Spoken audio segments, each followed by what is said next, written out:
Bu, jangan pergi ke acara peresmian hotel itu. Sopir pribadiku tiba-tiba menepikan mobil secara mendadak. Bingung dan panik, aku bertanya, "Kenapa, Pak?" Dengan tangan gemetar, ia menyerahkan sebuah tablet. Mataku terbelalak dan jantungku seolah berhenti berdetak saat melihat rekaman di dalamnya. Ternyata, selama ini suamiku merencanakan kehancuranku tepat di malam yang seharusnya menjadi kemenangannya. Sebelum kita masuk ke inti ceritanya, yuk tulis di kolom komentar dari daerah mana saja teman-teman yang menonton cerita ini. Jangan lupa like dan subscribe agar channel ini bisa semakin berkembang dan bisa mempersembahkan cerita yang lebih menarik lagi. Aku berdiri di depan cermin besar di kamar tidur kami yang megah, menatap bayangan wanita yang nyaris tak kucenali. Wanita di cermin itu terlihat kusam, layu, dan kehilangan cahayanya. Namaku Rina, dan malam ini seharusnya menjadi malam yang membanggakan. Suamiku, Dito, akan meresmikan hotel bintang 5 terbarunya, The Grand Horizon. Sebuah pencapaian yang selalu ia banggakan sebagai hasil keringat dan kerja kerasnya sendiri selama 5 tahun terakhir. Namun, bagiku, hotel itu lebih dari sekadar bangunan. Itu adalah simbol dari pengorbanan diam-diam yang kulakukan, sebuah rahasia yang terkubur di bawah tumpukan dokumen legalitas dan aliran dana yang tak pernah ia ketahui asalnya. Aku menyisir rambutku perlahan, mencoba menata helai-helai hitam ini agar terlihat sedikit lebih bervolume. Namun, pintu kamar terbuka kasar, membuyarkan konsentrasiku. Dito masuk dengan langkah terburu-buru, setelan jas mahalnya sudah terpasang rapi, memancarkan aura kesuksesan yang arogan. Di belakangnya, ibu mertua mengekor dengan wajah masam, matanya langsung memindai penampilanku dari ujung kepala hingga ujung kaki seolah-olah aku adalah barang dagangan yang cacat. "Astaga, Rina, kamu belum siap juga?" hardik Dito tanpa basa-basi. Ia melirik jam tangan emas yang melingkar di pergelangan tangannya, jam tangan yang harganya setara dengan sebuah mobil keluarga. "Kita harus berangkat 15 menit lagi." Wartawan sudah mulai berkumpul di lobi hotel. Aku berbalik, mencoba tersenyum menenangkan. "Aku sudah siap, Mas. Aku hanya tinggal memilih tas dan sepatu." "Tunggu dulu," sela ibu mertua, langkahnya maju mendekatiku. Tangan tuanya yang dipenuhi cincin permata, yang ironisnya aku belikan bulan lalu, menyentuh kain gaun yang kurnakan. Itu adalah gaun lama berwarna abu-abu pudar, modelnya konservatif dan membosankan, sangat jauh dari tren mode terkini. "Kamu mau pakai ini?" tanyanya dengan nada mencemooh. "Iya, Bu. Bukankah Mas Dito bilang aku harus tampil sederhana?" jawabku pelan. Dito mendengus kasar. Ia berjalan ke lemari pakaianku, menggeser deretan gaun-gaun malam yang lebih layak, lalu mengambil sebuah selendang rajut tua yang warnanya sudah kusam. Ia melemparkannya ke arahku. "Pakai ini juga. Udara di ballroom nanti dingin. Dan ingat, Rina, tema malam ini adalah kerja keras dan kesederhanaan." Aku membangun citra bahwa kesuksesan ini dimulai dari nol.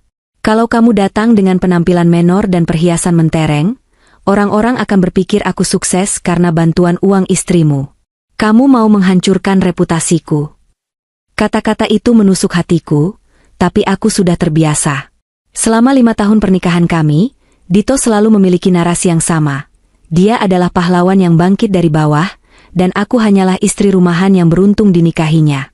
Padahal kenyataannya, akulah pewaris tunggal dari grup perhotelan raksasa yang menopang semua bisnisnya. Aku menyembunyikan identitasku demi menjaga ego laki-lakinya, demi membuatnya merasa menjadi kepala keluarga yang sesungguhnya. Namun, semakin lama, menjaga perasaan, itu berubah menjadi penindasan. "Tapi Mas, ini acara grand opening. Apa tidak sebaiknya aku memakai sesuatu yang sedikit lebih cerah? Gaun biru yang kita beli tahun lalu, misalnya?" tanyaku mencoba bernegosiasi. "Jangan membantah," bentak ibu mertua. Ia merebut selendang itu dari tangan Dito dan memaksaku memakainya. "Dengar ya, Rina. Dito itu sekarang CEO terpandang. Kolega-kolega bisnisnya adalah orang-orang penting. Kamu itu cuma lulusan sastra yang tidak tahu apa-apa soal bisnis. Tugasmu di sana nanti cuma satu. Diam, senyum sedikit, dan duduk manis di pojok ruangan. Jangan banyak bicara, jangan sok akrab dengan investor, dan jangan memalukan anakku dengan tingkah kampunganmu." Aku menunduk, menahan gejolak panas di dada. Tingkah kampungan? Jika mereka tahu bahwa investor yang akan datang nanti malam adalah orang-orang yang pernah bekerja untuk mendiang ayahku, mungkin mereka akan pingsan di tempat. Tapi aku memilih diam. Aku menelan harga diriku sekali lagi. Baik, Bu. Baik, Mas. Aku akan menuruti apa kata kalian. Dito tersenyum puas, tapi bukan senyum kasih sayang. Itu adalah senyum kemenangan seorang majikan kepada bawahannya. Ia mendekat, memegang daguku sedikit kasar, dan menatap mataku. Bagus. Ingat posisi kamu, Rina. Kamu ada di sana hanya sebagai pelengkap. Pajangan. Jangan coba-coba mencuri panggungku. Malam ini adalah tentang aku, tentang Dito Prasetyo sang visioner. Bukan tentang istrinya yang membosankan. Setelah mengatakan itu, Dito berbalik dan berjalan keluar kamar, diikuti oleh ibu mertua yang masih sempat-sempatnya mencibir ke arah meja riasku yang minim kosmetik. Cepat turun. Jangan buat kami menunggu, perintah ibu mertua sebelum membanting pintu kamar. Hening. Aku kembali menatap cermin. Air mata hampir jatuh, tapi aku menahannya sekuat tenaga. Riasan tipis yang kupakai tidak boleh luntur. Aku meraba bahan gaun abu-abu ini. Kasar dan tidak nyaman. Ini adalah gaun yang dulu kubeli di Pasar Loak saat aku sedang melakukan riset pasar untuk salah satu proyek properti ayahku, bertahun-tahun yang lalu. Dito menyukainya karena menurutnya gaun ini membuatku terlihat penurut dan hemat. Ironis sekali, di balik dinding lemari besi di ruang kerjaku yang terkunci, tersimpan sertifikat saham, obligasi, dan aset properti yang nilainya bisa membeli harga diri Dito ribuan kali lipat. Tapi cinta, atau mungkin kebodohan, telah membuatku buta. Aku ingin pernikahan yang utuh, aku ingin dihargai sebagai istri, bukan sebagai mesin ATM berjalan. Maka aku berpura-pura menjadi Rina yang sederhana. Namun malam ini, rasanya berbeda. Ada firasat aneh yang menjalar di tengkukku. Sikap Dito dan ibu belakangan ini semakin dingin dan menuntut. Mereka sering berbisik-bisik jika aku masuk ruangan, dan Dito semakin sering pulang larut dengan alasan meeting persiapan hotel. Aku mengambil tas tangan kecil yang juga terlihat usang, memasukkan ponselku ke dalamnya. Aku menarik napas panjang, mencoba mengumpulkan sisa-sisa kesabaran yang kumiliki. Hanya satu malam lagi, Rina, bisikku pada diri sendiri. Demi keutuhan rumah tangga ini, biarkan Dito bersinar malam ini. Mungkin setelah hotel ini sukses, dia akan lebih tenang dan kembali menjadi Dito yang dulu lembut. Aku melangkah keluar kamar, menuruni tangga pualam rumah kami. Di ruang tamu, Dito sedang menelepon seseorang dengan suara pelan, namun langsung memutus sambungan begitu melihatku turun. Wajahnya tampak tegang namun penuh antisipasi. Ibu mertua sudah duduk di sofa, kipas tangan di genggamannya bergerak gelisah. Lama sekali, keluh ibu mertua sambil berdiri. Maaf, Bu, jawabku singkat. Kami berjalan menuju pintu utama. Di halaman depan, sebuah mobil sedan mewah hitam mengkilap sudah terparkir. Itu adalah mobil dinas terbaru Dito, simbol status barunya. Sopir baru yang disewa perusahaan, seorang pria muda berseragam rapi, sudah membukakan pintu belakang. Aku bersiap masuk mengikuti Dito. Namun, tangan Dito menahan bahuku, mencegahku melangkah lebih jauh. Aku menatapnya bingung. Mas, kamu tidak satu mobil dengan kami, kata Dito dingin. Maksudnya? Mataku beralih dari wajah Dito ke wajah ibu mertua yang tersenyum sinis. Mobil ini penuh, Rina. Aku butuh ruang untuk berpikir dan menenangkan diri sebelum pidato nanti. Lagi pula, ibu mau membahas beberapa hal penting denganku di jalan. Kalau ada kamu, nanti konsentrasi kami buyar. Alasan Dito terdengar sangat dibuat-buat. Kursi belakang mobil itu sangat luas, cukup untuk 3 orang dewasa, bahkan 4. Tapi Mas, kita kan suami istri. Masa datang ke acara peresmian terpisah? Apa kata orang nanti? Protesku pelan. Ah, sudahlah. Jangan banyak drama, potong ibu mertua tajam. Kamu itu memang selalu menyusahkan. Dito sudah mengatur semuanya. Kamu naik mobil belakang. Itu, mobil operasional lama sudah disiapkan. Ibu menunjuk ke arah gerbang samping. Di sana, Terparkir sebuah mobil MPV tua berwarna hitam yang catnya sudah mulai memudar di beberapa bagian. Itu adalah mobil operasional rumah tangga yang biasa dipakai untuk belanja ke pasar.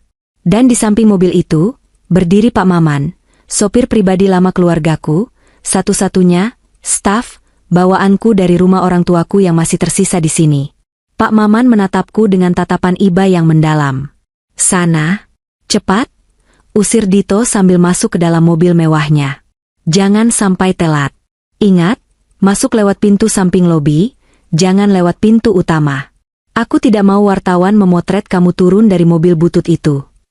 Pintu mobil mewah itu tertutup. Kaca jendela yang gelap menyembunyikan wajah mereka, tapi aku bisa membayangkan tawa yang mungkin pecah di dalamnya. Mesin mobil menderu halus, dan sedan itu meluncur keluar dari pekarangan rumah, meninggalkan aku berdiri sendiri di teras dengan perasaan yang campur aduk antara sedih, marah, dan terhina. Aku menarik napas panjang, menahan gumpalan emosi di tenggorokan. Kakiku melangkah gontai menuju mobil tua tempat Pak Maman menunggu. Angin malam berhembus dingin, menembus selendang rajut tipis yang kupakai, seolah alam pun sedang mengejek nasibku malam ini. Pak Maman segera membukakan pintu belakang dengan sikap hormat yang tidak pernah berubah. Seolah-olah dia sedang membukakan pintu kereta kencana untuk seorang ratu, bukan pintu mobil tua untuk istri yang terbuang. Silakan, Non Rina, ucapnya lembut. Ia masih memanggilku dengan sebutan masa kecilku, satu-satunya orang di rumah ini yang tahu siapa aku sebenarnya. Terima kasih, Pak Maman, jawabku lirih, lalu masuk ke dalam kabin mobil yang berbau pengharum jeruk menyengat itu. Aku duduk di kursi belakang, menyandarkan kepala, dan membiarkan air mata yang sejak tadi kutahan akhirnya menetes satu persatu, membasahi pipi yang sudah kurias dengan susah payah. Malam ini baru saja dimulai, tapi rasanya aku sudah kalah telak. Mobil MPV tua itu melaju perlahan meninggalkan pekarangan rumah, membelah jalanan kota yang mulai padat oleh aktivitas malam minggu. Di luar jendela, lampu-lampu kota berkerlap-kerlip, kontras dengan kegelapan yang menyelimuti hatiku. Hujan gerimis mulai turun, membuat kaca jendela menjadi buram oleh titik-titik air, seolah langit turut menangis melihat betapa rendahnya harga diriku diinjak-injak oleh suamiku sendiri. Di dalam mobil, suasana hening mencekam. Biasanya, Pak Maman akan mengajakku mengobrol ringan, menanyakan kabar, atau bercerita tentang cucunya yang baru masuk sekolah. Tapi malam ini, dia diam 1000 bahasa. Aku bisa melihat dari spion tengah, matanya sesekali melirik ke arahku dengan tatapan gelisah. Tangannya mencengkeram setir kemudi terlalu erat, hingga buku-buku jarinya memutih. Wajah tuanya yang biasanya ramah kini terlihat tegang dan pucat, seakan-akan dia sedang memikul beban dunia di pundaknya. Aku menghapus sisa air mata di pipi dengan tisu, mencoba menenangkan diri. Pak Maman, tolong agak cepat ya. Mas Dito pasti marah kalau aku sampai terlambat. Kataku memecah keheningan, suaraku masih sedikit serak. Pak Maman tidak langsung menjawab. Dia hanya mengangguk kaku, tapi anehnya, laju mobil tidak bertambah cepat. Justru, dia mengambil jalur lambat di sebelah kiri. Pak, panggilku lagi, kali ini dengan nada sedikit heran. Maaf, Non, jawabnya singkat. Suaranya bergetar. Kami melewati beberapa blok jalan. Jarak ke hotel, The Grand Horizon, sebenarnya tidak terlalu jauh. Mungkin hanya sekitar 20 menit jika lalu lintas lancar. Namun, perasaanku semakin tidak enak melihat gelagat Pak Maman. Dia terus melihat ke spion, bukan untuk melihat lalu lintas, tapi untuk memastikan mataku melihatnya. Ada sesuatu yang ingin dia sampaikan, tapi dia terlihat takut. Tiba-tiba, saat kami melewati sebuah jalan yang agak sepi di pinggiran taman kota, Pak Maman menyalakan lampu sein kiri dan menepikan mobil secara mendadak. Ban mobil berdecit pelan saat bergesekan dengan aspal basah. Aku tersentak kaget. Tubuhku terdorong sedikit ke depan. Loh, kenapa berhenti, Pak? Mogok? Tanyaku panik. Jam di ponselku menunjukkan waktu yang semakin sempit. Kalau aku terlambat, Dito tidak hanya akan memarahiku, tapi mungkin akan mendiamkanku berhari-hari seperti yang sudah-sudah. Pak Maman mematikan mesin mobil. Suasana menjadi sunyi, hanya terdengar suara rintik hujan memukul atap mobil. Dia tidak langsung menoleh. Bahunya naik turun, menarik napas panjang. Perlahan, dia memutar tubuhnya menghadap ke belakang. Wajahnya pucat pasi, dan ada keringat dingin di dahinya. "Bu, Non Rina," panggilnya dengan suara parau. "Kenapa, Pak? Bapak sakit?" Aku mencondongkan tubuh, khawatir melihat kondisi pria yang sudah mengabdi pada keluargaku sejak aku masih SD itu. Dia sudah seperti paman bagiku. "Non, maafkan saya kalau saya lancang," ucapnya terbata-bata. Matanya berkaca-kaca. "Tapi, tolong, Non. Jangan pergi ke acara peresmian hotel itu. Kita putar balik saja sekarang. Atau saya antar Non ke rumah orang tua Non yang lama, atau kemana saja asal bukan ke hotel itu." Aku mengerutkan kening, bingung. Maksud Bapak apa? Kenapa saya tidak boleh ke sana? Itu acara penting buat Mas Dito, Pak. Saya istrinya, saya harus mendampingi dia. Pak Maman menggeleng kuat-kuat. "Tidak, Non. Den Dito, dia bukan suami yang baik buat Non. Dia jahat, Non." Aku terdiam. Mendengar seorang sopir menjelekkan majikannya adalah hal yang sangat tabu, dan Pak Maman adalah orang yang sangat tahu tata krama. Fakta bahwa dia berani bicara seperti ini berarti ada sesuatu yang sangat gawat. "Pak Maman, bicara yang jelas. Ada apa sebenarnya?" tuntutku, nadaku mulai mendesak. Jantungku berdebar kencang, firasat buruk tadi kembali menyeruak, kali ini lebih kuat. Pak Maman merogoh tas samping di pintu kemudi. Dengan tangan yang gemetar hebat, dia mengeluarkan sebuah tablet hitam. Itu adalah tablet yang biasa dia gunakan untuk navigasi atau menunggu di parkiran. Dia menyalakannya, lalu mengulurkannya padaku melewati celah kursi depan. Saya memasang kamera kecil dan penyadap suara di mobil baru Den Dito 3 hari yang lalu. Aku Pak Maman, kepalanya tertunduk takut. "Saya curiga, Non. Belakangan ini Den Dito sering terima telepon aneh kalau Non tidak ada. Dan tadi, saat Den Dito dan Ibu berangkat, alat itu masih merekam dan tersambung ke tablet ini." Aku ternganga. "Bapak menyadap Mas Dito?" "Demi Non Rina. Saya sudah janji sama almarhum Bapak Non untuk menjaga Non Rina. Saya tidak tahan melihat Non diperlakukan seperti pembantu di rumah sendiri." Suaranya tercekat. "Tolong dilihat videonya, Non. Ini rekaman live, atau yang baru saja terjadi 5 menit yang lalu saat mereka di jalan." Dengan tangan gemetar, aku mengambil tablet itu. Layarnya menampilkan interior mobil mewah Dito. Kualitas gambarnya sangat jernih, bahkan suaranya pun terdengar jelas, menembus drum mesin mobil yang kedap suara itu. Di layar, aku melihat Dito sedang menyetir dengan satu tangan. Di kursi penumpang depan, tempat yang seharusnya menjadi milikku, duduk seorang wanita muda. Cantik, glamor, dengan gaun merah menyala yang sangat seksi. Itu bukan ibu mertua. Ibu mertua duduk di kursi belakang, tampak tertawa lepas, sangat berbeda dengan wajah masamnya saat bersamaku tadi. Aku menekan tombol volume, mendekatkan tablet itu ke telingaku. "Sayang, kamu yakin Rina tidak akan curiga?" Suara wanita itu terdengar manja. Tangannya mengelus lengan Dito. Dito tertawa, suara tawanya terdengar sangat meremehkan. "Tenang saja, Clara. Rina itu bodoh. Dia terlalu cinta sama aku. Dia pikir aku melarangnya satu mobil karena alasan konsentrasi. Padahal aku cuma tidak mau dia mengotori mobil baru kita dengan baju gembelnya itu." Dadaku terasa sesak, seolah ada batu besar yang menghimpit paru-paruku. "Clara? Siapa Clara?" Suara ibu mertua terdengar dari kursi belakang. "Baguslah kamu pisahkan dia." Ibu muak lihat mukanya yang sok menderita itu. Dit, dokumennya sudah siap kan?" "Sudah, Bu," jawab Dito. "Nanti di acara, tepat sebelum pemotongan pita, aku akan panggil dia ke atas panggung. Aku akan bilang itu dokumen persetujuan, yayasan amal, sebagai simbolis. Padahal isinya adalah pemindahan sisa aset pribadi dia yang belum aku kuasai, termasuk rumah warisan ayahnya yang kita tempati sekarang."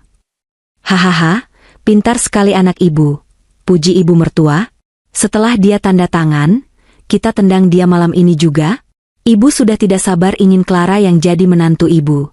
"Clara kan lebih pintar, lebih modis, lebih cocok mendampingi kamu." Wanita bernama Clara itu terkikik. "Jangan kasar-kasar dong, Tante. Kasihan kan dia nanti jadi gelandangan." "Tapi ya, siapa suruh jadi wanita membosankan. Malam ini, setelah acara selesai, kata Dito dengan nada dingin yang membuat darahku membeku, aku akan talak dia. Alasan ketidakcocokan. Dengan dokumen yang dia tanda tangani nanti, dia akan keluar dari rumah tanpa membawa sepeser pun. Semua investasi yang dia berikan diam-diam itu akan resmi jadi milikku, karena tidak ada perjanjian pranikah yang jelas soal pemisahan harta untuk aset yang sudah tercampur. Akhirnya, seru Clara. Hotel Grand Horizon ini jadi kado pernikahan kita yang tertunda ya, Mas? Tentu saja, sayang. Hotel ini, dan semua kekayaan Rina, akan jadi milik kita. Video itu masih berlanjut dengan tawa mereka yang memuakan, tapi aku sudah tidak sanggup menontonnya lagi. Aku mematikan tablet itu dan meletakkannya di pangkuanku. Duniaku runtuh. Bukan karena sedih. Bukan. Rasa sedih itu hanya mampir sebentar, lalu lenyap ditelan api amarah yang tiba-tiba membara di dalam dadaku. Selama ini aku diam. Selama ini aku mengalah. Selama ini aku menyembunyikan taringku, berpura-pura menjadi domba agar suamiku bisa merasa seperti singa. Ternyata, aku bukan memelihara singa. Aku memelihara hiena dan ular berbisa. Dito bukan hanya berselingkuh. Dia dan ibunya bersekongkol untuk merampokku. Mereka ingin membuangku setelah menguras habis apa yang kupunya. Mereka menertawakan ketulusanku, menganggap kesetiaanku sebagai kebodohan. Aku menatap pantulan wajahku di kaca jendela yang gelap. Air mataku sudah kering. Ekspresi wajahku yang tadi sendu, perlahan berubah. Rahangku mengeras. Tatapanku yang biasanya sayu kini menajam, dingin dan menusuk. Non, panggil Pak Maman pelan, takut melihat reaksiku yang diam mematung. Kita pulang saja ya, Non? Saya antar Non ke... Tidak, Pak, potongku. Suaraku terdengar berbeda. Lebih rendah, lebih berat, dan tanpa keraguan sedikit pun. Maksud Non? Aku mengangkat wajah, menatap punggung kursi Pak Maman. Kita tidak akan pulang. Dan kita juga tidak akan pergi ke hotel itu dengan penampilan seperti ini. Aku mengambil ponselku. Jari-jariku dengan cepat menekan sebuah nomor yang sudah lama tidak kuhubungi.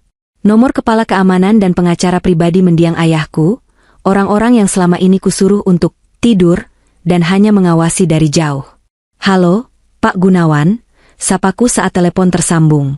Nona Rina, tumben sekali menelepon malam-malam. Ada yang bisa saya bantu? Suara di seberang sana terdengar kaget namun sigap. Siapkan tim audit, tim hukum, dan keamanan sekarang juga. Saya ingin kalian semua datang ke Hotel Grand Horizon dalam waktu 1 jam. Bawa semua berkas asli kepemilikan saham grup, bukti aliran dana Dito, dan siapkan kejutan di layar proyektor utama ballroom. Hening sejenak di ujung telepon, lalu terdengar nada antusias. Akhirnya perintah ini turun juga. Baik, Nona Presdir. Kami akan bergerak sekarang. Apakah ada instruksi lain? Ya. Hubungi Pak Handoko, investor utama itu. Katakan padanya, pemilik asli Grand Horizon akan hadir malam ini. Dan dia harus tahu kepada siapa dia harus menunduk. Aku menutup telepon, lalu menatap Pak Maman yang melongo mendengarkan percakapanku. Pak Maman, panggilku. Iya, Non. Putar balik mobil ini sekarang. Kemana, Non? Aku menyeringai tipis, seringai yang belum pernah dilihat oleh siapapun selama 5 tahun terakhir. Ke butik langganan Mama dulu. The Royal Velvet. Aku butuh baju perang, Pak. Rina yang sederhana sudah mati di dalam mobil ini. Malam ini, mereka akan bertemu dengan ratu yang sebenarnya. Pak Maman menatapku dari spion. Perlahan, senyum lebar merekah di wajah tuanya. Rasa takutnya hilang, berganti dengan semangat yang berapi-api. Dia menyalakan mesin mobil dengan sentakan penuh energi. Siap laksanakan, Ibu Presdir, serunya lantang. Mobil tua itu berputar arah dengan agresif. Membelah hujan, membawa bukan lagi seorang istri yang teraniaya, melainkan seorang penguasa yang siap menuntut balas. Permainan baru saja dimulai, Dito. Dan kamu tidak akan pernah melihatnya datang. Perjalanan menuju butik terasa seperti sebuah lorong waktu. Di dalam mobil MPV tua yang bergetar setiap kali melewati lubang jalan, aku tidak lagi merasa sebagai penumpang. Aku adalah seorang jenderal yang sedang menyusun strategi perang di dalam bunker berjalan. Hujan di luar semakin deras, namun badai di dalam kepalaku jauh lebih dahsyat. Aku kembali menyalakan tablet yang diberikan Pak Maman. Kali ini, aku tidak lagi mendengarkan dengan hati yang hancur, melainkan dengan telinga seorang analis. Aku butuh detail. Aku butuh tahu seberapa dalam lubang yang telah mereka gali untuk diri mereka sendiri. Rekaman itu masih berlanjut. Dito dan wanita bernama Clara itu tampaknya sudah merasa di atas angin, seolah kemenangan sudah ada di genggaman mereka. Mas, kamu yakin, si Rina, itu tidak akan membaca dokumennya dulu? Tanya Clara. Suaranya terdengar cemas, tapi lebih kepada kecemasan orang yang takut ketahuan mencuri permen, bukan takut akan dosa. Maksudku, dia kan sarjana sastra. Dia pasti bisa membaca. Dito tertawa terbahak-bahak. Suara tawanya menggema di speaker tablet, membuatku ingin meremukan benda itu. Sayang, kamu lupa? Rina itu percaya buta sama aku. Selama ini, setiap aku sodorkan kertas apapun, dia tanda tangan tanpa tanya. Dia pikir tugas istri yang baik adalah patuh pada suami. Aku sudah kondisikan otaknya selama 5 tahun ini. Dia sudah terdoktrin kalau urusan bisnis itu urusan laki-laki, dan dia cuma perlu duduk manis. Lagi pula, timpal ibu mertua dengan nada bangga, dokumen itu tebal sekali. Klausul pemindahan asetnya ibu selipkan di halaman 40-an, di antara pasal-pasal teknis yayasan fiktif itu. Siapa yang mau baca dokumen setebal itu di atas panggung, di bawah sorotan lampu dan tekanan ratusan mata? Dia pasti gugup dan ingin cepat selesai. Tanganku mengepal erat hingga kuku-kukuku menancap di telapak tangan. Mereka benar-benar meremehkanku. Mereka pikir kepatuhanku selama ini adalah tanda kebodohan. Mereka tidak tahu bahwa setiap dokumen yang pernah kutandatangani sebelumnya selalu kumasukkan ke dalam arsip pribadiku, dan diperiksa ulang oleh tim hukum ayahku di belakang layar. Bedanya, dokumen-dokumen sebelumnya hanya sebatas persetujuan operasional wajar yang memang kubiarkan untuk melihat sejauh mana Dito bisa memimpin. Tapi kali ini adalah kudeta. Terus, soal Pak Handoko bagaimana? Dit? Tanya ibu mertua lagi. Investor utama itu, dia kan dulu kenalan almarhum ayah Rina. Apa dia tidak akan curiga kalau kita mendepak Rina? Dito mendengus. Pak Handoko itu pebisnis. Bu, dia peduli sama untung, bukan sama anak yatim piatu yang menyedihkan. Selama aku bisa tunjukkan kalau hotel ini profit di bawah manajemenku, dia tidak akan peduli siapa istriku. Lagi pula, aku sudah siapkan laporan keuangan yang cantik untuk presentasi nanti. Dia pasti terkesan.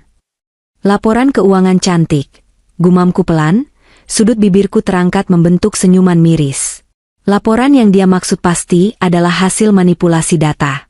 Dito tidak tahu bahwa Pak Handoko adalah wali amanat yang ditunjuk ayahku secara rahasia.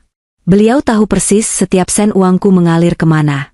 Jika Pak Handoko selama ini diam, itu karena aku yang memintanya untuk membiarkan Dito belajar. Tapi jika Dito berpikir dia bisa membodohi singa tua seperti Pak Handoko dengan grafik warna-warni palsu, dia benar-benar naif. Habis tanda tangan, suara Clara kembali terdengar, kali ini penuh antusiasme. Kita langsung umumkan pertunangan kita ya, Mas? Aku sudah tidak sabar pamer cincin ini ke teman-teman sosialitaku. Biar mereka tahu siapa Nyonya Dito Prasetyo yang sebenarnya. Tentu saja, jawab Dito mesra. Begitu Rina turun panggung dan kita usir dia lewat pintu belakang. Panggung itu milik kita. Kita akan pesta sampai pagi. Cukup. Aku mematikan tablet itu. Informasi yang kudapat sudah lebih dari cukup. Skenario mereka adalah mempermalukanku dengan penampilan kusam, menjebakku tanda tangan pemindahan aset di depan umum, mengusirku dan mengumumkan selingkuhan Dito sebagai pasangan barunya. Sangat rapi, sangat kejam, dan sangat bodoh. Mereka melupakan satu variabel penting dalam persamaan ini, sumber uang. Mereka pikir hotel itu berdiri karena kejeniusan Dito. Mereka lupa bahwa tanah tempat hotel itu berdiri adalah tanah warisan kakekku. Mereka lupa bahwa suntikan dana ratusan miliar yang masuk ke rekening perusahaan Dito setiap kali kas menipis, selalu berasal dari investor anonim, yang sebenarnya adalah perusahaan cangkang milikku.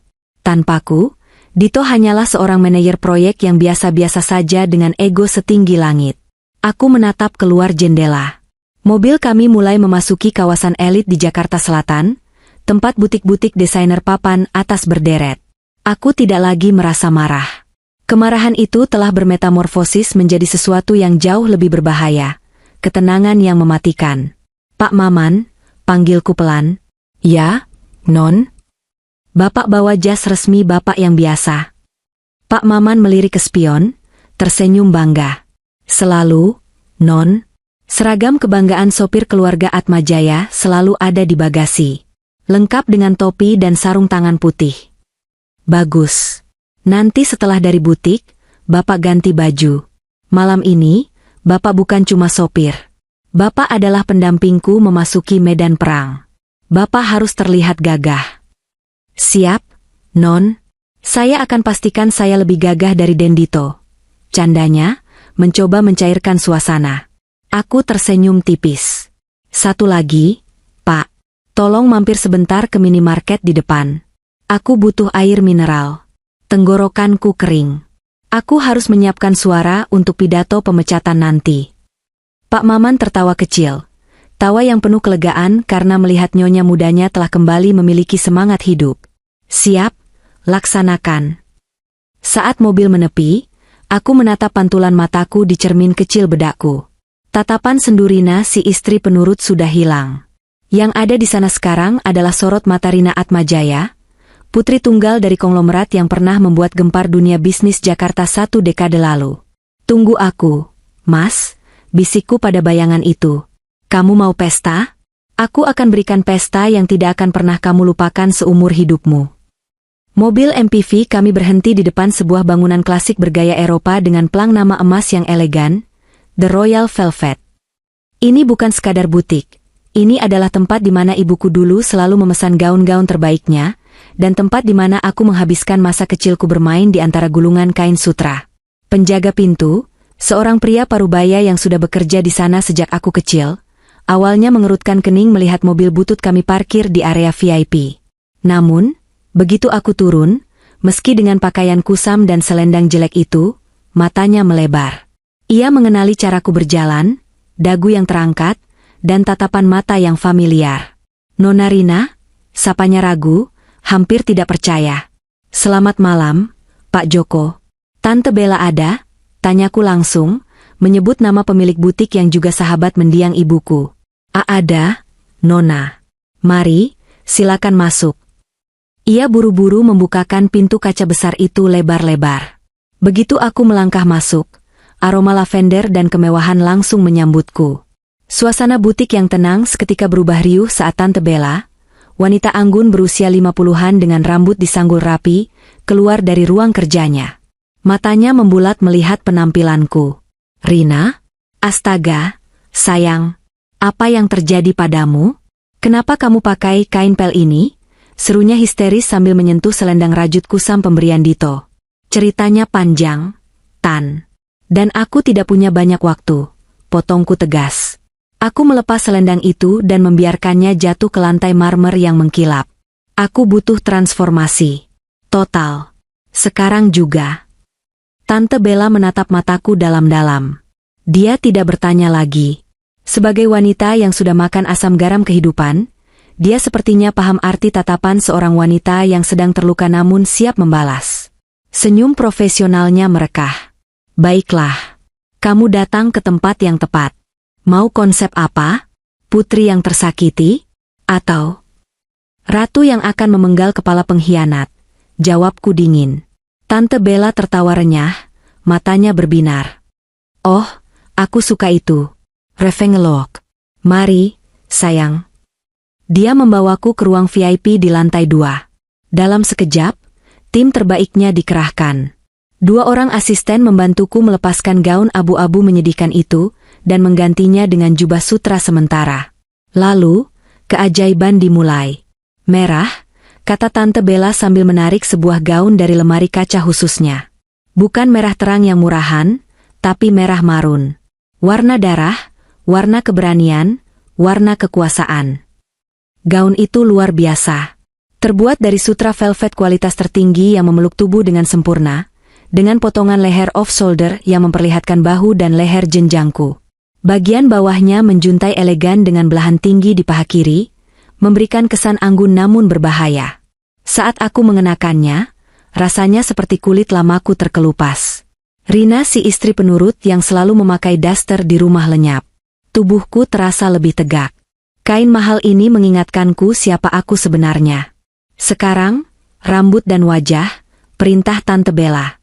Seorang makeup artis senior mulai bekerja. Dia menghapus riasan tipis dan pucat yang tadi kupakai. Sebagai gantinya, dia memberikan riasan bold. Mata dipertegas dengan smoky eyes yang tajam, alis dibentuk sempurna, dan bibir dipulas dengan lipstik warna dark cherry yang senada dengan gaun. Rambutku yang biasanya digerai lepek atau diikat asal-asalan, kini ditata abdu modern dengan beberapa helai rambut dibiarkan jatuh membingkai wajah, memberikan kesan effortless but expensive. Terakhir, Tante Bella membuka sebuah brankas kecil di dinding. Dia mengeluarkan sebuah kotak beludru hitam. Ibumu menitipkan ini padaku 10 tahun lalu, untuk dipakai di hari istimewamu. Kupikir hari pernikahanmu dulu adalah harinya, tapi kamu malah memilih tampil sederhana demi laki-laki itu. Kurasa hari ini jauh lebih tepat. Dia membuka kotak itu. Isinya adalah satu set perhiasan berlian dan rubi. Kalung, anting, dan gelang yang berkilauan menyakitkan mata. Ini adalah The Heart of Atmajaya, perhiasan legendaris warisan nenek buyutku. Saat kalung dingin itu menyentuh kulit leherku, aku merinding. Rasanya seperti ada kekuatan leluhur yang merasukiku. Aku menatap cermin. Wanita di sana bukan lagi Rina yang tadi menangis di mobil.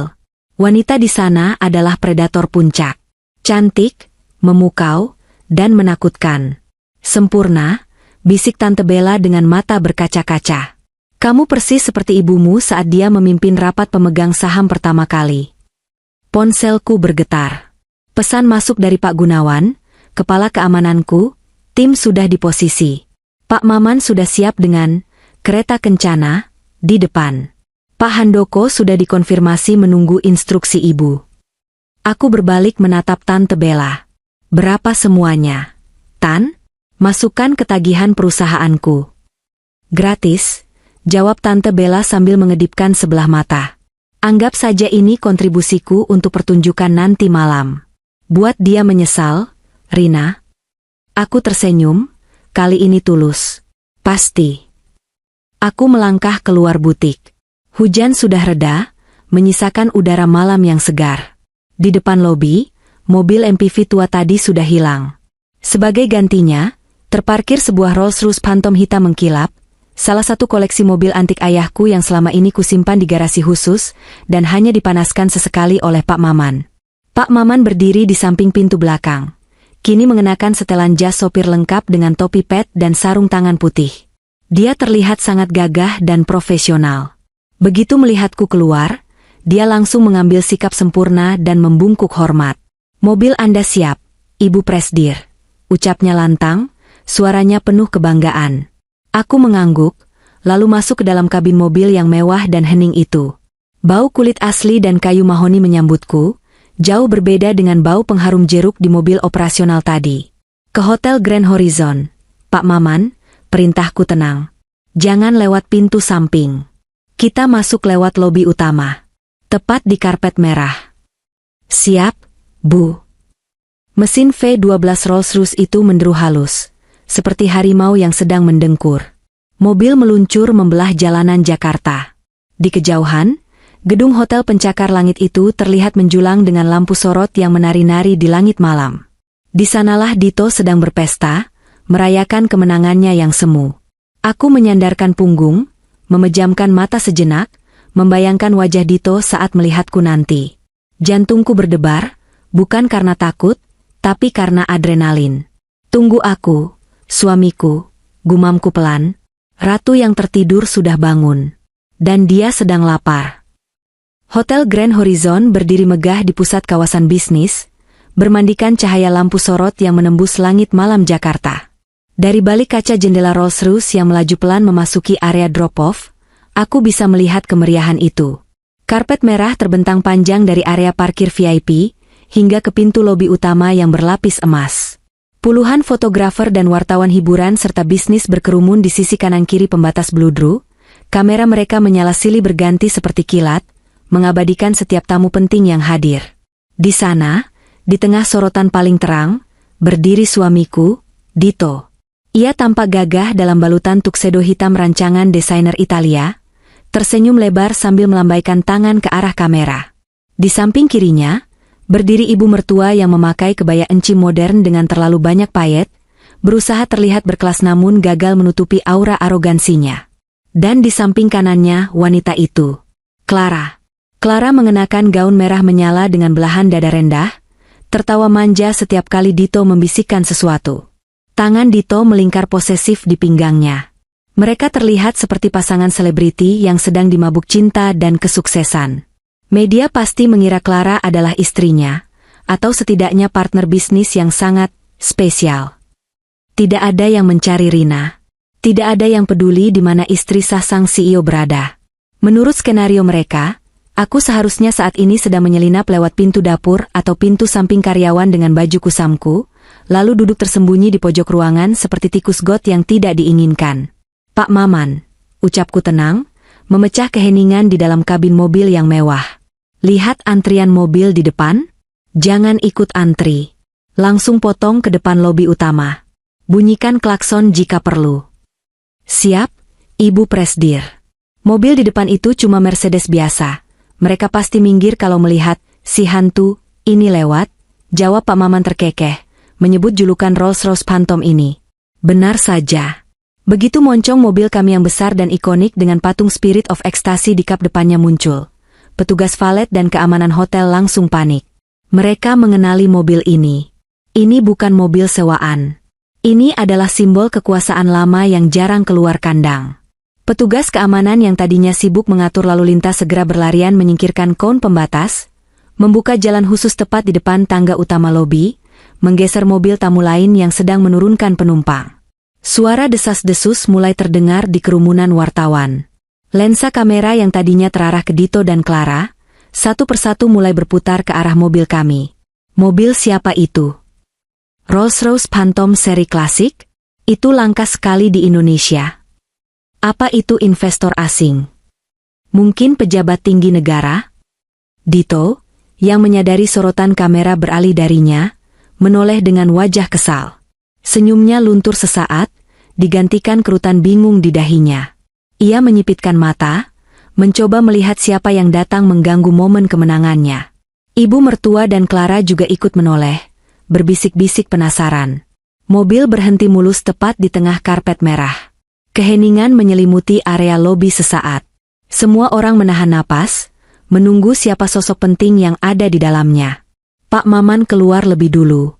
Dengan seragam sopir lengkap dan sarung tangan putih, ia berjalan tegap memutari mobil. Gestur tubuhnya sangat berwibawa, jauh berbeda dengan sopir mobil tua yang tadi dimaki-maki Dito. Ia berhenti di depan pintu penumpang belakang, membungkuk sedikit, lalu menarik gagang pintu dengan gerakan lambat yang dramatis. Pintu terbuka. Hal pertama yang tertangkap kamera adalah sepasang sepatu hak tinggi stiletto berhiaskan kristal Swarovski yang berkilauan ditimpa cahaya lampu. Kakiku menjejak karpet merah dengan mantap. Lalu, perlahan aku keluar. Gaun marun sutra velvet itu menangkap cahaya dengan indah, memeluk tubuhku yang kini tegak penuh percaya diri. Angin malam menerpa, membuat ujung gaun dan sisa helai rambutku yang dibiarkan jatuh bergerak dramatis. Kalung berlian, The Heart of Atma Jaya, di leherku memantulkan spektrum cahaya yang menyilaukan mata siapapun yang melihatnya. Klik, klik, klik, klik. Suara shutter kamera meledak seperti rentetan senjata otomatis. Flash menyambar-nyambar gila-gilaan, membutakan pandangan sesaat. Ya Tuhan, siapa itu? Cantik sekali. Model internasional? Tunggu, wajahnya familiar. Aku tidak langsung berjalan. Aku berdiri diam selama 3 detik, membiarkan mereka merekam momen ini. Tatapanku lurus ke depan, melewati kerumunan wartawan, langsung mengunci mata Dito yang berdiri kaku di puncak tangga lobi. Wajah Dito pucat pasi. Mulutnya sedikit terbuka, matanya melotot seolah melihat hantu. Ia mengenali gaun itu? Tidak mungkin. Ia mengenali wajahku? Pasti. Tapi otaknya sepertinya menolak memproses fakta bahwa wanita anggun dan berkuasa di hadapannya ini adalah Rina, istri yang tadi ia suruh naik mobil butut dengan baju rombeng. Di sampingnya, ibu mertua memegang dadanya, seakan mau pingsan. Clara? Wajah cantiknya berubah masam. Matanya memancarkan ketidaksukaan instan melihat ada wanita lain yang mencuri panggungnya dengan barang-barang yang jauh lebih mahal dari yang ia pakai. Aku menyunggingkan senyum tipis. Sangat tipis, namun penuh ancaman. Lalu, aku mulai berjalan menaiki tangga. Pak Maman berjalan 2 langkah di belakangku, setia seperti pengawal pribadi. Para wartawan membelah diri, memberi jalan seolah aku adalah Musa yang membelah Laut Merah. Beberapa mikrofon disodorkan ke arahku. Ibu, boleh tahu siapa nama Anda? Apa hubungan Anda dengan Grand Horizon? Aku tidak menjawab. Aku terus berjalan hingga sampai di hadapan Dito, ibu mertua, dan Clara. Jarak kami hanya 1 meter sekarang. Bau parfum Dito bercampur dengan parfum murahan Clara menusuk hidungku, tapi aku tetap tersenyum. Malam, Mas, sapaku lembut, namun suaraku cukup keras untuk didengar wartawan di barisan depan. Maaf aku sedikit terlambat. Mobil, khusus, yang Mas siapkan tadi banyak kempes di jalan, jadi aku berinisiatif mengambil mobil lama ayah. Dito tergagap. Keringat dingin mulai mengalir di pelipisnya. Rina, ini kamu? Kenapa? Kenapa kamu pakai baju ini? Dan mobil itu? Dia mendesis pelan, suaranya bergetar antara marah dan takut. Apa-apaan ini? Kamu sewa di mana semua ini? Kamu mau mempermalukan aku dengan gaya hidup boros? Aku tertawa kecil, tawa yang terdengar sangat renyah dan berkelas. Boros? Bukankah Mas bilang tema malam ini adalah kesuksesan? Aku hanya berusaha menyesuaikan diri dengan kesuksesan suami hebatku ini. Mas tidak suka? Ibu mertua maju selangkah, mencengkeram lenganku kasar. Kuku-kukunya tajam. Dasar perempuan tidak tahu diuntung. Siapa yang izinkan kamu dandan seperti pelacur kelas atas begini? Masuk sana, lewat pintu samping. Jangan bikin malu di sini, bisiknya tajam penuh bisa. Aku menepis tangan ibu mertua dengan gerakan halus namun bertenaga, lalu menatapnya tajam hingga ia refleks mundur ketakutan. Ibu, tolong jaga sikap. Banyak kamera di sini. Ibu tidak mau kan? Majalah Sosialita besok memuat judul, Ibu CEO menganiaya menantu di karpet merah? Clara yang merasa terabaikan mencoba masuk ke dalam percakapan. Mas, ini istrimu? Kok beda banget sama yang kamu ceritakan? Katanya dia. Diam kamu, potong Dito panik. Tiba-tiba, seorang Master of Ceremony, MC, berlari kecil mendekat. Pak Dito, acara sudah mau mulai. Live streaming sudah on.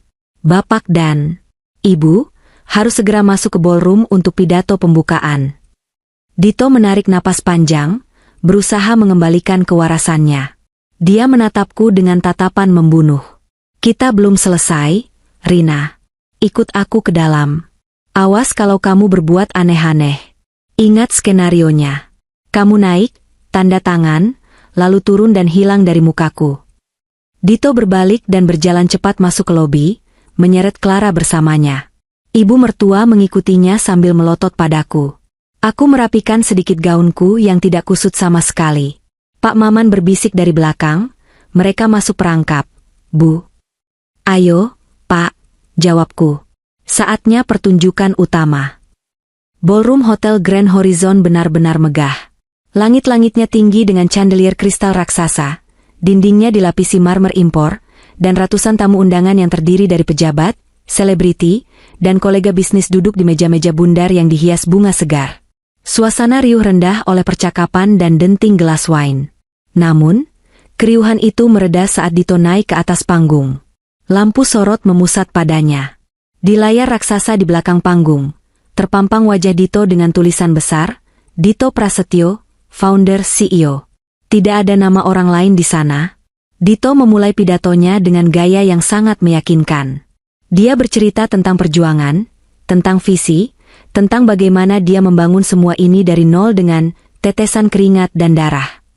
Aku berdiri di sisi panggung yang gelap, mendengarkan setiap kebohongannya dengan rasa muak yang sudah mencapai ubun-ubun. Dan tentu saja, suara Dito bergema melalui sound system canggih. Di balik kesuksesan seorang pria, ada wanita yang mendukungnya dari belakang. Meski peranannya kecil, saya ingin mengundang istri saya, Rina, untuk naik ke atas panggung sebentar.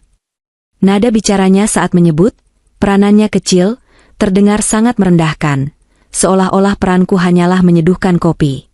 Tepuk tangan sopan terdengar dari hadirin. Inilah saatnya. Aku melangkah keluar dari kegelapan menuju sorotan lampu panggung. Saat aku muncul, tepuk tangan yang tadinya sopan berubah menjadi gumaman kagum. Penampilanku yang mencolok di bawah lampu sorot membuatku terlihat lebih bersinar daripada chandelier di atas sana. Dito terlihat tidak nyaman melihat reaksi audiens yang lebih terpesona padaku daripada padanya. Aku berdiri di samping Dito. Dia merangkul pinggangku, tapi cengkeramannya menyakitkan. Dia tersenyum ke arah penonton, tapi bibirnya berbisik di telingaku tanpa menggerakkan rahang, teknik yang dia pelajari agar tidak terlihat sedang bicara di kamera. Senyum, bodoh. Jangan coba-coba bertingkah. Di meja itu ada map merah. Isinya dokumen formalitas yayasan. Tanda tangan di bagian yang sudah ditandai, lalu turun panggung. Setelah itu pergi lewat pintu belakang dapur. Jangan sampai ada yang melihatmu lagi malam ini. Di atas meja podium transparan, sebuah map kulit berwarna merah sudah terbuka. Di sampingnya ada pulpen emas mahal. Dito mengambil map itu dan menyodorkannya padaku. Hadirin sekalian, Dito berbicara lagi ke mikrofon. Sebagai simbol rasa syukur, istri saya akan menandatangani prasasti peresmian yayasan sosial yang akan dikelola oleh hotel ini. Silakan, sayang. Kamera zoom in ke arah kami. Layar raksasa menampilkan wajahku dan map itu secara close up. Aku mengambil pulpen itu. Tanganku tidak gemetar sedikit pun.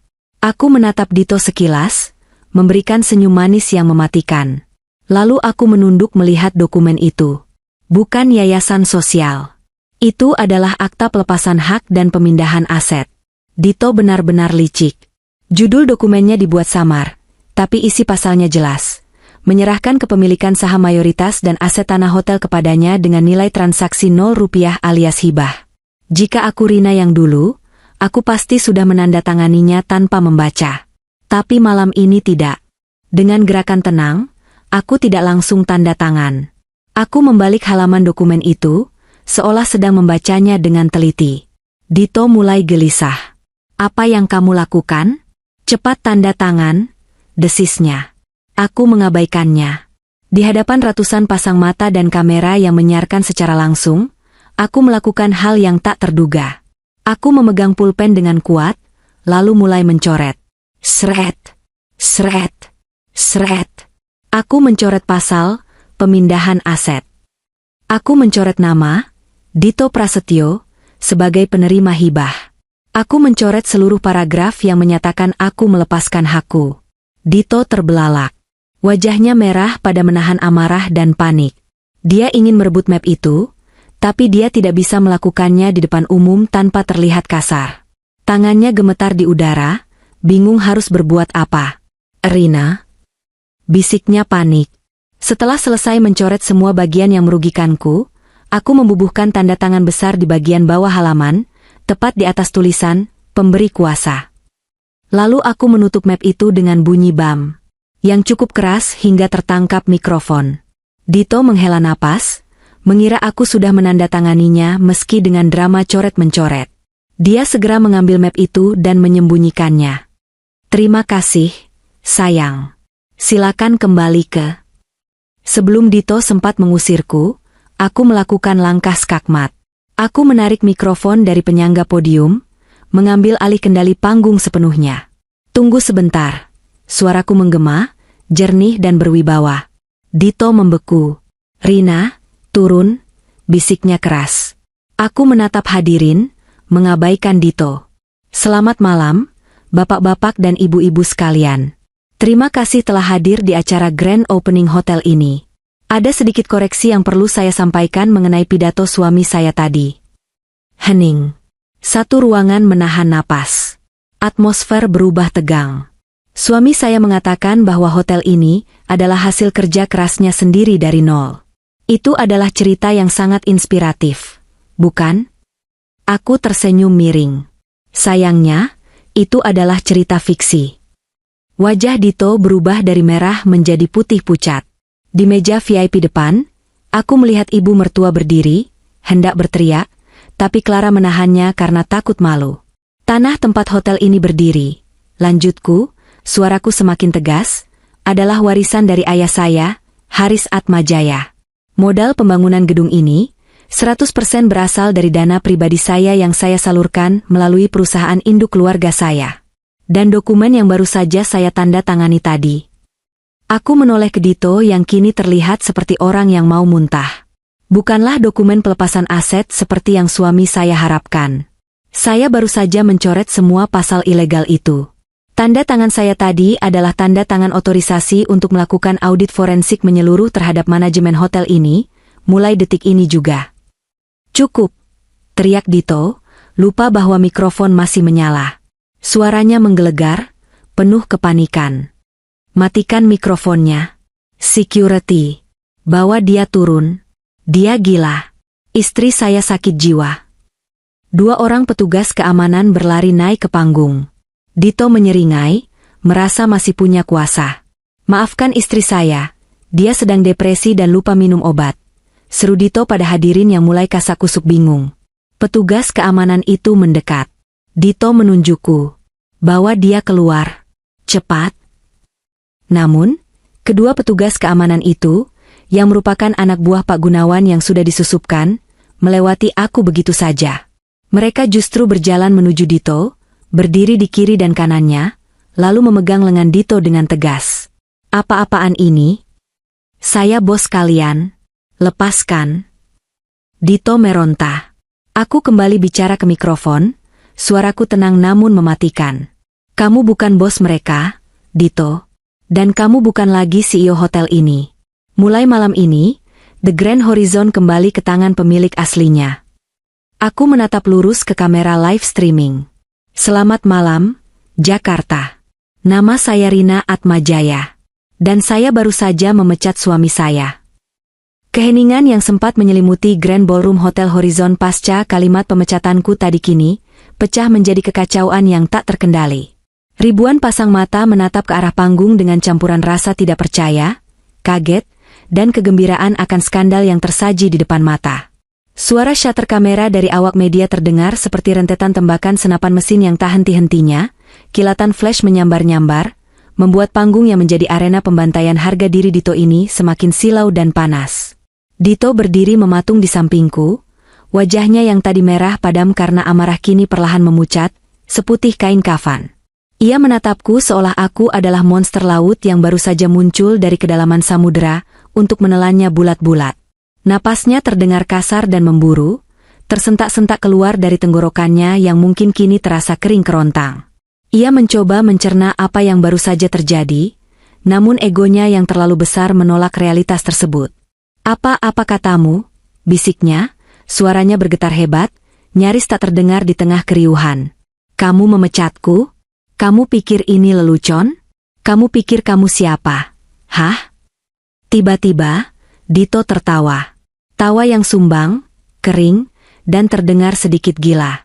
Ia berbalik menghadap ke arah hadirin, merentangkan kedua tangannya seolah meminta dukungan. Ia kembali menyalakan mikrofon yang sempat kumatikan, berteriak dengan suara yang pecah. Hadirin sekalian, harap tenang, teriaknya histeris. Keringat sebesar biji jagung mulai menetes dari pelipisnya, melunturkan bedak tipis yang ia pakai untuk tampil sempurna di kamera. Mohon maaf atas gangguan teknis dan drama murahan ini.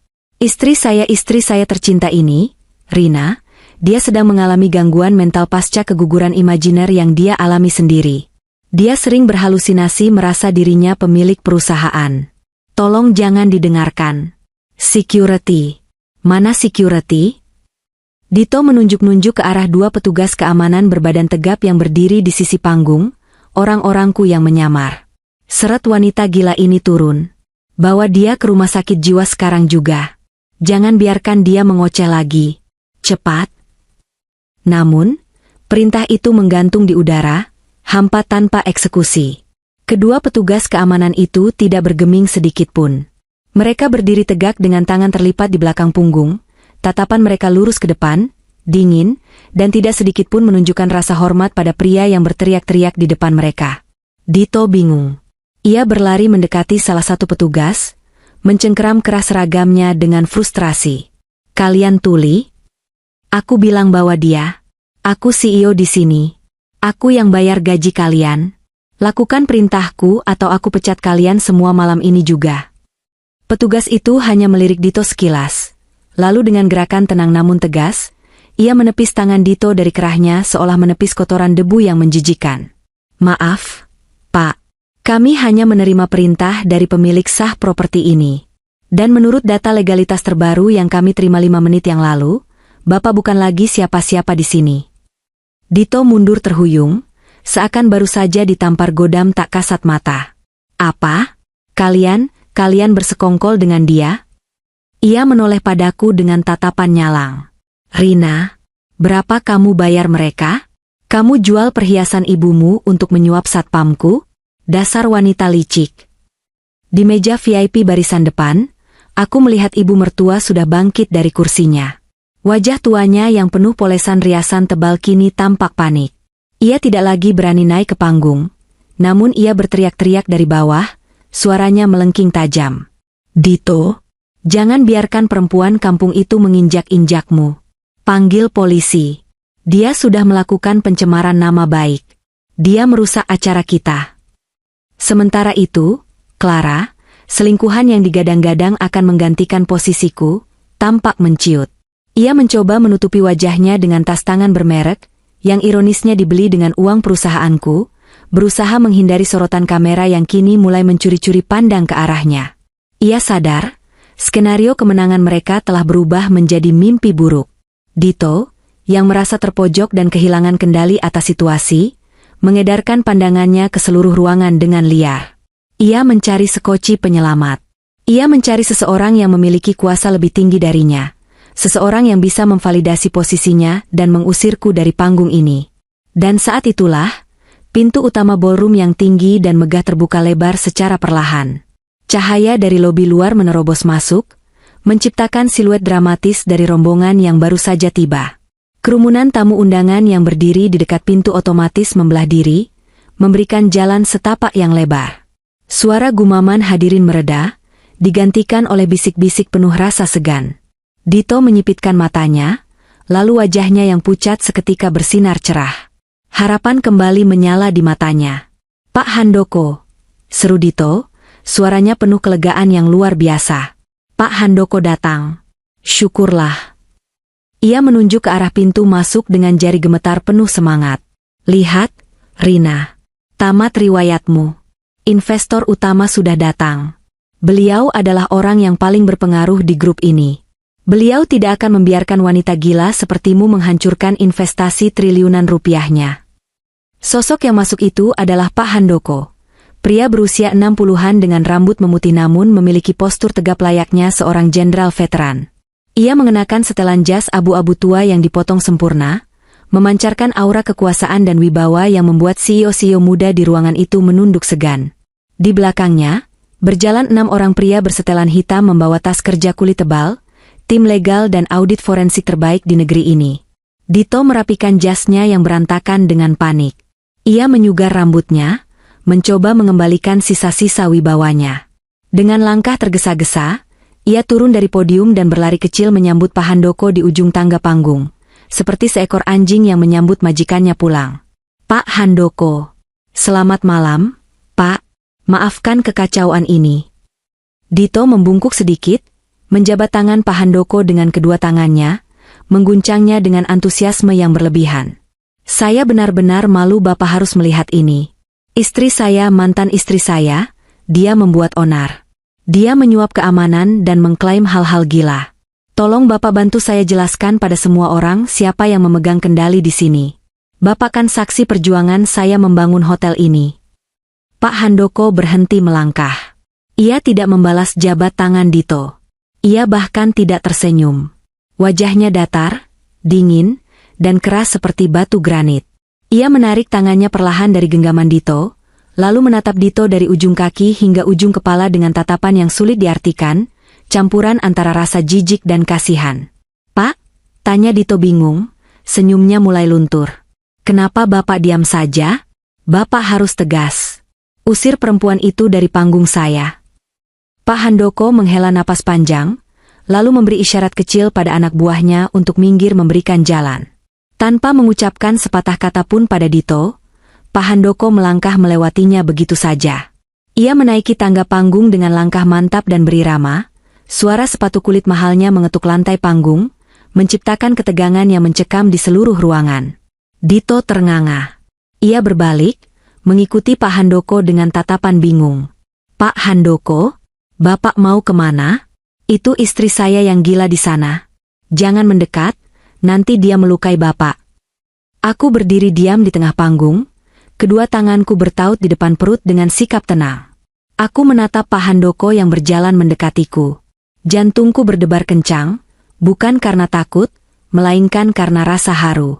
Pria tua ini adalah sahabat mendiang ayahku, wali amanat yang selama 5 tahun ini menjaga rahasiaku, menahan diri untuk tidak ikut campur saat melihatku diperlakukan semena-mena, hanya karena menuruti permintaanku yang ingin belajar menjadi istri yang baik. Kini, Pak Handoko berdiri tepat di hadapanku, hanya berjarak 1 meter. Ia menatap mataku dalam-dalam. Aku bisa melihat genangan air mata di sudut matanya yang keriput. Seluruh ruangan menahan napas. Apa yang akan dilakukan investor raksasa itu? Apakah dia akan menamparku? Memarahiku? Perlahan, Pak Handoko memundurkan kaki kanannya selangkah. Ia meletakkan tangan kanannya di dada kiri, lalu menundukkan tubuhnya. Ia membungkuk. Bukan sekadar anggukan kepala sopan, melainkan sebuah penghormatan membungkuk 90 derajat, ojigi, yang sempurna dan bertahan selama beberapa detik. Sebuah gestur penghormatan tertinggi yang biasanya hanya diberikan kepada raja, presiden, atau pemilik kekuasaan mutlak. Waktu seolah berhenti. Ribuan orang di ballroom itu terpaku. Dito, yang berdiri di belakang Pak Handoko, membelalakan matanya hingga nyaris keluar. Mulutnya menganga lebar, tak mampu mengeluarkan suara. Ibu mertua di bawah panggung menutup mulutnya dengan kedua tangan, tubuhnya gemetar hebat. Pak Handoko menegakkan tubuhnya kembali, lalu dengan suara bariton yang lantang dan penuh hormat, ia berkata tanpa menggunakan mikrofon, namun suaranya menggema ke seluruh penjuru ruangan yang sunyi senyap itu. "Selamat malam, Ibu Presdir." 3 kata.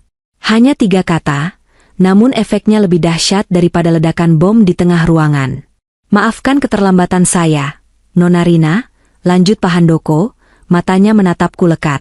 "Saya harus menunggu instruksi terakhir dari Anda untuk memastikan tim audit dan kepolisian sudah mengepung seluruh akses keluar hotel ini sebelum saya masuk." Dito terhuyung ke belakang, kakinya lemas seperti jeli. Ia menabrak podium transparan, hingga menimbulkan bunyi berdecit yang menyilukan. "Pak Handoko?"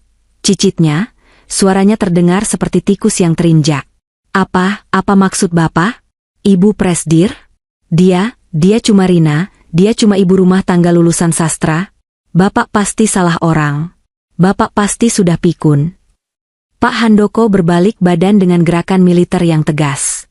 Tatapannya yang tadi hangat padaku, kini berubah menjadi sorot mata pembunuh saat menatap Dito. "Jaga mulutmu, Dito Prasetyo," bentak Pak Handoko. Suaranya menggelegar melalui mikrofon podium yang ia sambar. "Berani sekali kamu menghina putri tunggal dari Bapak Haris Atmajaya, pendiri Atmajaya Group, konglomerasi yang memayungi hotel ini dan ratusan properti lainnya di Asia Tenggara." Hadirin tersentak kaget. Nama Haris Atmajaya adalah legenda. Dan fakta bahwa Rina adalah putrinya, adalah plot twist yang tak pernah mereka bayangkan. "Kamu pikir dana triliunan rupiah untuk membangun hotel ini turun dari langit?" lanjut Pak Handoko, jarinya menunjuk tepat ke hidung Dito. "Kamu pikir investor anonim yang selama ini menyuntikkan dana setiap kali kamu salah urus manajemen itu siapa? Itu dana pribadi Nyonya Rina. Dia yang membiayaimu. Dia yang memberimu panggung. Dia yang menjadikanmu, orang, dari yang tadinya bukan siapa-siapa. Dito menggeleng-gelengkan kepalanya dengan panik, air mata penyangkalan mulai menggenang di matanya. Tidak, tidak mungkin. Rina itu miskin, bajunya jelek, dia naik mobil butut, ini bohong. Ini konspirasi. Aku melangkah maju, berdiri di samping Pak Handoko. Aku menatap Dito dengan rasa iba yang sudah mati. Itu karena aku menghargaimu, Mas. Aku merendahkan diriku agar kamu bisa merasa tinggi. Aku mematikan cahayaku agar kamu bisa bersinar. Tapi ternyata, kamu bukan butuh istri. Kamu butuh budak dan ATM berjalan. Aku memberi isyarat tangan pada Pak Maman yang berada di ruang operator multimedia di balkon atas. Pak Maman, tolong berikan hadiah perpisahan untuk mantan suami saya. Layar LED raksasa di belakang panggung yang tadinya menampilkan logo hotel, kini berubah hitam sesaat. Kemudian, muncul tampilan data digital yang sangat rinci. Laporan audit forensik khusus terladan, Dito Prasetyo, CEO. Grafik-grafik aliran dana bermunculan dengan animasi yang cepat. Angka-angka merah mendominasi layar. Hadirin sekalian, ucapku tenang melalui mikrofon, membiarkan audiens membaca data di layar. Suami saya mengklaim hotel ini untung besar. Tapi kenyataannya, dia telah melakukan markup gila-gilaan pada biaya konstruksi. Di layar, muncul bukti transfer. Vendor marmer Italia, 20 miliar rupiah, fiktif. Dana dialirkan ke rekening pribadi atas nama Dito Prasetyo di bank luar negeri. Biaya konsultan interior, 5 miliar rupiah per bulan. Penerima, rekening atas nama Clara Sinta. Dan ini, kataku sambil menunjuk layar lagi, adalah alasan kenapa saya harus mengakhiri sandiwara ini malam ini juga. Video dari dashcam mobil Dito yang direkam sore tadi mulai diputar. Kualitas audionya telah di-enhance sehingga terdengar sangat jernih di sound system ballroom yang canggih. Wajah Dito di layar raksasa terlihat sedang menyetir sambil tertawa jahat. Di sampingnya, Clara sedang memoles lipstik. Rina itu bodoh. Dia terlalu cinta sama aku. Dia pikir aku melarangnya satu mobil karena alasan konsentrasi. Padahal aku cuma tidak mau dia mengotori mobil baru kita dengan baju gembelnya itu. Suara Dito menggema, memantul di dinding-dinding ballroom, menusuk telinga setiap orang yang mendengarnya. Dito di atas panggung menutup telinganya. Matikan. Matikan itu, teriaknya histeris. Ia mencoba lari ke belakang panggung untuk mencabut kabel, tapi dua petugas keamanan dengan sigap menangkap lengannya dan memaksanya berlutut. Video berlanjut. Terdengar suara ibu mertua. Setelah dia tanda tangan, kita tendang dia malam ini juga. Ibu sudah tidak sabar ingin Clara yang jadi menantu ibu. Kemudian suara Clara. Kasihankan dia nanti jadi gelandangan. Tapi yah, siapa suruh jadi wanita membosankan. Dan puncaknya, suara Dito lagi. Malam ini, aku akan talak dia. Semua kekayaan Rina akan jadi milik kita. Video berakhir. Layar kembali hitam. Keheningan di ballroom terasa mencekam, tapi kali ini berbeda. Ini adalah keheningan yang dipenuhi dengan rasa jijik kolektif. Ribuan orang menatap Dito dengan tatapan menghakimi. Bisik-bisik mulai terdengar, lalu berubah menjadi cemoohan terang-terangan. Bajingan, teriak seseorang dari kerumunan. Penipu. Dasar laki-laki parasit. Ibu mertua di bawah panggung terduduk lemas di lantai karpet. Ia menangis meraung-raung, bukan karena menyesal, tapi karena malu. Clara? Aku melihatnya mencoba lari menuju pintu keluar samping, tapi beberapa wartawan yang sadis menghalangi jalannya, menyorotkan kamera tepat ke wajahnya yang ketakutan, membombardirnya dengan pertanyaan-pertanyaan tajam. Aku berjalan mendekati Dito yang kini berlutut dengan kepala tertunduk dalam cengkeraman petugas keamanan. Bahunya berguncang. Mas, panggilku pelan. Dito mendongak. Wajahnya basah oleh air mata dan keringat. Matanya merah. Rina, sayang tolong matikan videonya, jangan begini, aku bisa jelaskan itu cuma bercanda, aku cuma main-main. Bercanda? Aku tersenyum miring.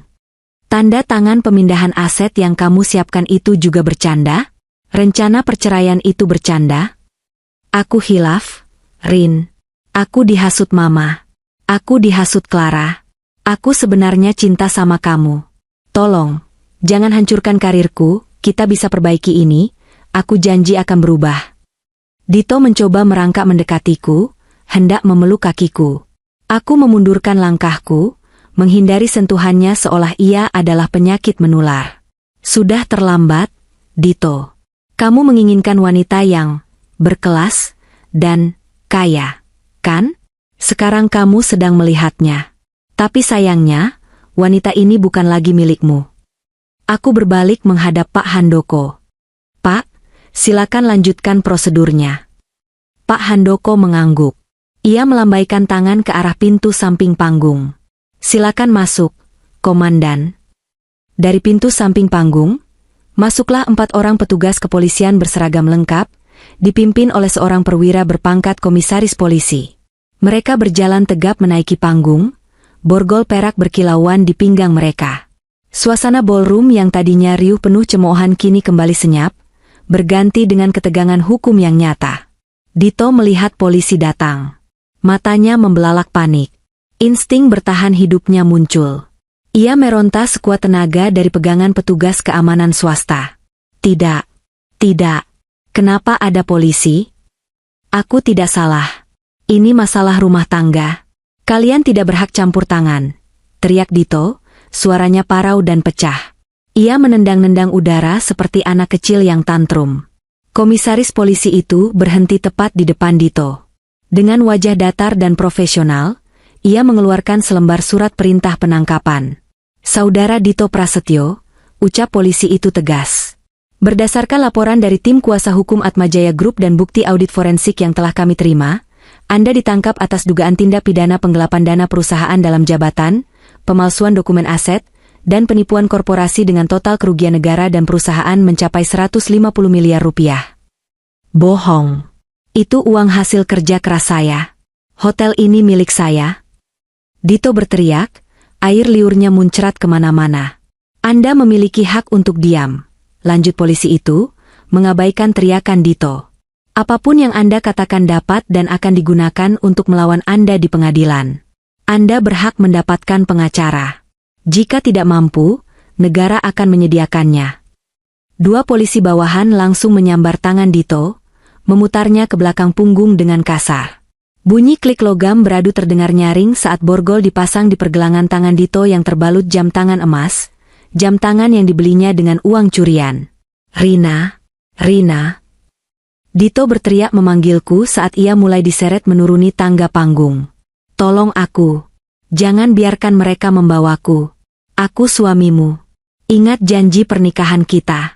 Dalam suka dan duka, Rina. Tolong. Aku berdiri di pinggir panggung, menatapnya dari ketinggian.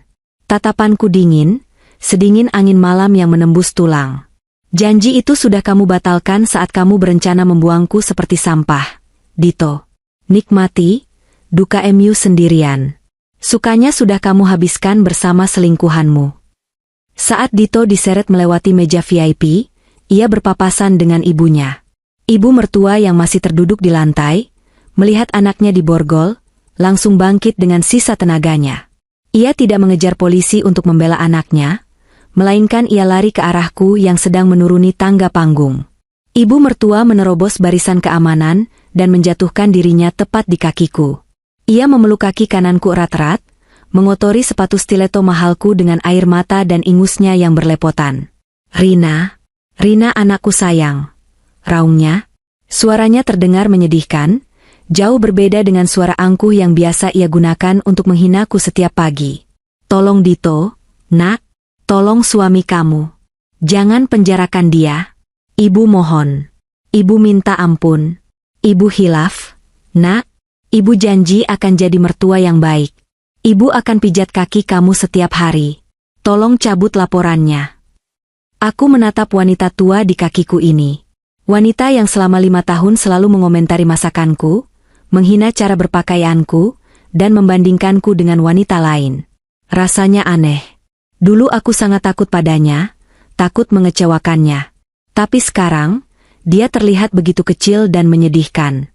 Perlahan, aku melepaskan kakiku dari pelukannya. Aku berjongkok sedikit, agar wajahku sejajar dengan wajahnya. "Bu," panggilku lembut, namun nada suaraku tajam. "Masih ingat kata-kata ibu tadi sore di rumah?" Ibu bilang, ibu muak melihat wajah saya yang sok menderita. Ibu bilang, ibu ingin Clara yang jadi menantu ibu. Wajah ibu mertua pucat pasi. Bibirnya gemetar. "Itu. Ibu cuma bercanda, Nak. Ibu cuma..." "Saya sudah mengabulkan keinginan ibu," potongku. "Malam ini, saya bukan lagi menantu ibu. Jadi, silakan ibu minta tolong pada Clara. Bukankah dia menantu idaman ibu yang modis dan pintar?" Aku berdiri tegak kembali, lalu memberi isyarat pada Pak Gunawan, kepala keamananku. "Pak, tolong antarkan ibu ini keluar. Pastikan dia tidak membawa barang apapun dari hotel ini yang bukan miliknya. Dan oh ya, segel rumah yang ditempatinya sekarang. Itu aset perusahaan. Berikan waktu 24 jam untuk mengosongkan barang-barang pribadinya." "Rina, kamu tega mengusir mertuamu sendiri? Di mana hati nuranimu?" teriak ibu mertua saat diseret menjauh oleh petugas. "Hati nurani saya sudah ibu jual bersamaan dengan harga diri anak ibu," jawabku pelan, lebih kepada diriku sendiri. Di sudut lain ballroom, keributan kecil terjadi. Clara, yang sejak tadi berusaha menyelinap, akhirnya tertangkap basah. Bukan oleh polisi, tapi oleh kerumunan sosialita dan istri-istri pejabat yang hadir. Mereka membentuk lingkaran, mengurung Clara di tengah-tengah. Ini kan pelakornya?" sindir seorang ibu pejabat dengan nada tinggi. "Cantik sih, tapi sayang, murahan, timpal yang lain. Berani-beraninya dia pakai tas Hermes palsu di acara high class begini," ejek seorang sosialita sambil menunjuk tas Clara. Clara tertunduk dalam, rambutnya yang tadi badai kini lepek menutupi wajahnya. Ia menangis sesenggukan. Saat ia melihatku berjalan mendekat, ia mengangkat wajahnya. Matanya memancarkan kebencian, tapi lebih banyak rasa takut. Aku berhenti di depan kerumunan itu. Para sosialita itu segera minggir, memberiku jalan dengan hormat. "Malam, Ibu Rina," sapa mereka ramah, sangat berbeda dengan tatapan meremehkan yang mungkin mereka berikan jika aku datang dengan baju kusam. Uang dan kekuasaan memang pelumas sosial terbaik. Aku berdiri di depan Clara. "Jadi, ini wanita yang membuat suamiku, maaf, mantan suamiku, rela mengkhianati 5 tahun pernikahan kami?" tanyaku retoris, suaraku cukup keras didengar semua orang. Clara tidak menjawab. Bibirnya terkatup rapat. "Silakan pergi," kataku dingin. "Aku tidak akan memenjarakanmu. Itu terlalu mudah. Hukuman sosial dari masyarakat sudah cukup berat untukmu. Tapi ingat satu hal, Clara. Semua barang bermerek yang kamu pakai, apartemen yang kamu tinggali, mobil yang kamu kendarai, semua itu dibeli dengan uangku. Tim pengacaraku akan mengirimkan tagihan pelunasan besok pagi. Jika kamu tidak bisa bayar dalam 3x24 jam, kamu akan menyusul Dito ke sel sebelah." Mata Clara terbelalak ngeri. Aku tidak punya uang sebanyak itu." "Kalau begitu, mulailah belajar bekerja keras. Bukan bekerja merebut suami orang." Aku berbalik badan, meninggalkan Clara yang kini terduduk lemas di lantai, menjadi tontonan dan bahan instastory para tamu undangan yang kejam. Aku kembali naik ke panggung yang kini sudah kosong. Dito sudah dibawa pergi. Pesta peresmian ini telah berubah menjadi pesta eksekusi. Aku mengambil mikrofon untuk terakhir kalinya. "Hadirin sekalian," ucapku, suaraku tenang dan berwibawa.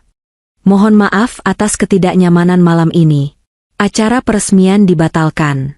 Namun, sebagai kompensasi, seluruh hidangan dan wine malam ini gratis untuk Anda semua.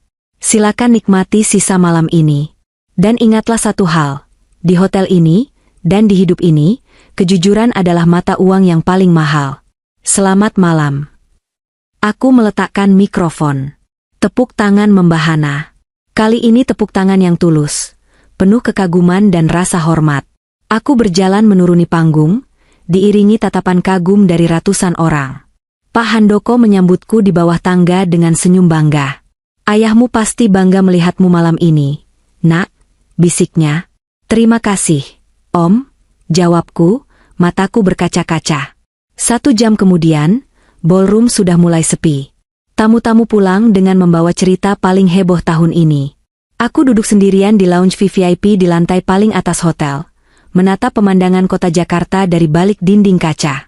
Lampu-lampu kota berkelap-kelip di bawah sana, seperti hamparan permata. Pintu lounge terbuka. Pak Maman masuk membawa segelas air hangat dan sandal hotel yang empuk. "Ibu, Non Rina, pasti capek pakai sepatu tinggi itu terus," katanya sambil meletakkan sandal di dekat kakiku. Aku tersenyum, melepaskan stiletto yang menyiksa itu dan menyuruhkan kakiku ke dalam sandal yang nyaman. "Terima kasih, Pak Maman. Bapak memang paling pengertian." "Gimana perasaannya, Non? Puas?" tanya Pak Maman, duduk di kursi seberang dengan sopan setelah aku mempersilakannya. Aku menarik napas panjang, lalu menghembuskannya perlahan. Rasanya seperti ada batu seberat 1 ton yang baru saja diangkat dari dadaku. "Puas, Pak. Tapi juga kosong," akuku jujur. 5 tahun, Pak. 5 tahun aku hidup dalam kebohongan demi mempertahankan pernikahan itu. Rasanya aneh sekarang semuanya berakhir begitu saja. "Yang berakhir itu penderitaannya, Non," kata Pak Maman bijak. "Hidup Non yang sebenarnya baru saja dimulai. Non masih muda, cantik, kaya raya, dan sekarang semua orang tahu siapa Non Rina sebenarnya. Dunia ini milik Non." Aku tertawa kecil. "Bapak bisa saja." Ponselku bergetar. Pesan masuk dari Pak Gunawan. "Laporan polisi sudah diproses. Dito sedang diinterogasi." Dia menangis terus minta menelepon ibu, tapi kami tolak. Media massa sudah menaikkan berita ini. Saham grup kita justru naik 5% di perdagangan luar negeri karena sentimen positif, pembersihan manajemen. Investor suka dengan ketegasan ibu. Aku membalas singkat, "Terima kasih. Pastikan dia mendapat hukuman maksimal." Aku meletakkan ponsel, lalu berdiri dan berjalan mendekati kaca jendela. Aku melihat bayanganku sendiri. Masih dengan gaun merah marun yang mewah, riasan yang mulai sedikit luntur, tapi mataku bersinar terang. Tidak ada lagi Rina yang sendu.